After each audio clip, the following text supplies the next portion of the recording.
Ito siya. Ang sarap! Hello everyone! Today gagawa tayo ng napakasarap at aking paborito na banana turon. But this time gagawin natin siyang mas special dahil aside from the banana, sa banana ay lalagyan natin siya ng cream cheese. So gawin na natin. So ikakat lang natin in half.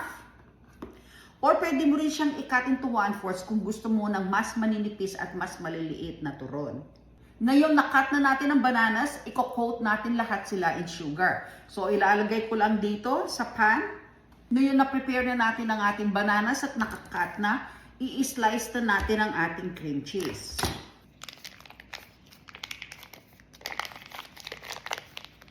So, i-slice lang natin. Para madali siyang i-cut, pwede mo siyang ilagay sa freezer ng konti para mag-firm up. And also, pag medyo firm siya, na hindi siya agad magme-melt pag siya ay pinipirito. Paghihiwalayin lang natin ang ating wrapper.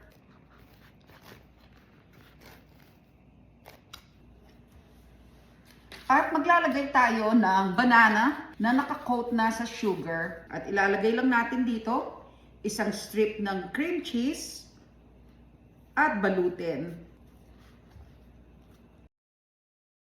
I-moisten lang natin ang ating corner para mag-seal completely.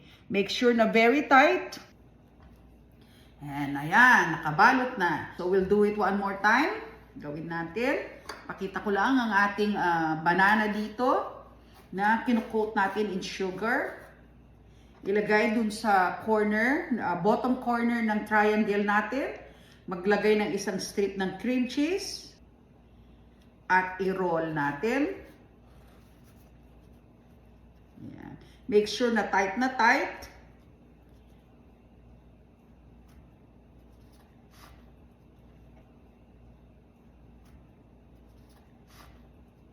I-moisten ang corner para completely sealed siya. Ayan. Mainit na ang ating oil, so mag-uumpisan tayo magprito.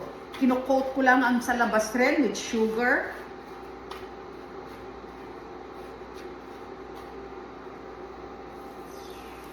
Para magandang pagkaprito, huwag i-overcrowd ang pan. So, i-turn lang para mag-caramelize at mag-brown rin sa kabila. Pag nagpa-fry, make sure maintain proper temperature. Dahil kung mababa ang yung temperature ng yung oil, magiging mas greasy, mag-absorb ng more grease ang fried foods. Pag naman sobrang init, masusunog bago mag-melt ang sa loob. Ayan, at ready na ang ating mga turon. Naalisin na natin. I-drain sa wire rack para mag-drip ang excess oil. Huwag i-drain sa paper towels dahil didikit yung caramel.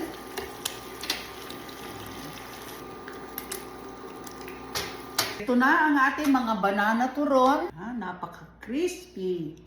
Ita-try natin. Mainit pa ng konti. Ito siya.